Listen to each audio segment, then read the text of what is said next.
Well. A new age of digital connection has been experienced. Gaming has been a huge part of our culture since the creation of the internet.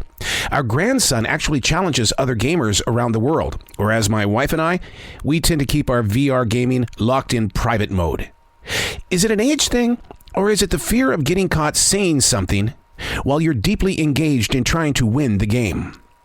Ocular goggles make gaming a place or a destination. The imagination is convinced that everything is real. And even if other avatars have no legs, there's no judgment. We're here to get the job done, to find that victory with our digital play. Well, here's the thing. Why did I call it a new age of digital play? Well, I forgot to hit the private button while gaming, and people from all over the country wanted to take me on. What inspired me wasn't the physical gaming itself, but the actual conversation with people that you don't know, learning about how they're snowed in. And yesterday here in the Carolinas, we were up in the 60s. It's comparing dots on the map while laughing and gaming at the same time. Hey, it's Errol. This is The Daily Mess, a chronological walk through an everyday world. I am a daily writer, the silent wolf. That means I step over here and I observe life.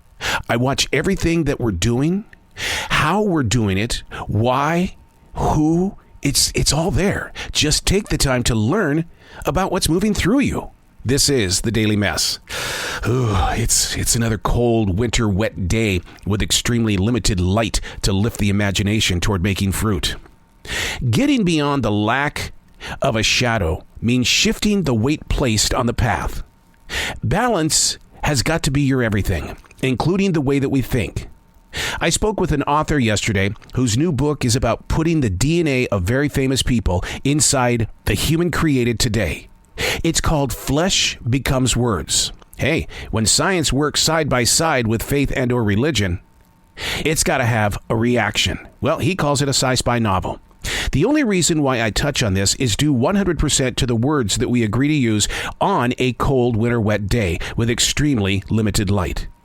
If Mark Springer's book was real, our DNA would be amped up by another creator's ability to focus only on doing famous work.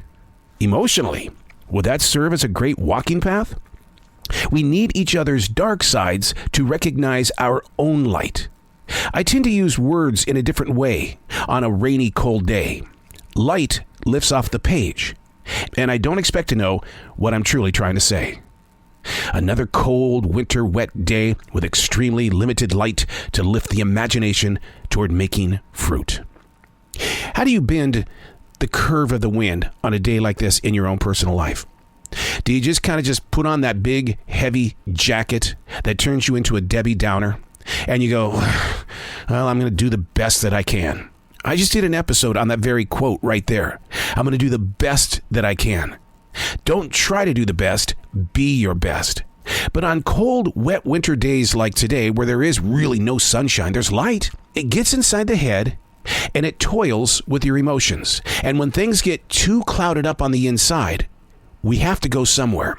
The main goal is get the work done first. That's the thing that my father used to say all the time. We'll go play, but you got to do your chores first. And if we can convince you to do the same thing, you don't have to be in a cold, frumpy mood on a cold winter day. Get the job done. Don't try to do the best that you can do. Do the best that you can do and feel great about it. This way it'll take your mind completely off from that winter gray sky.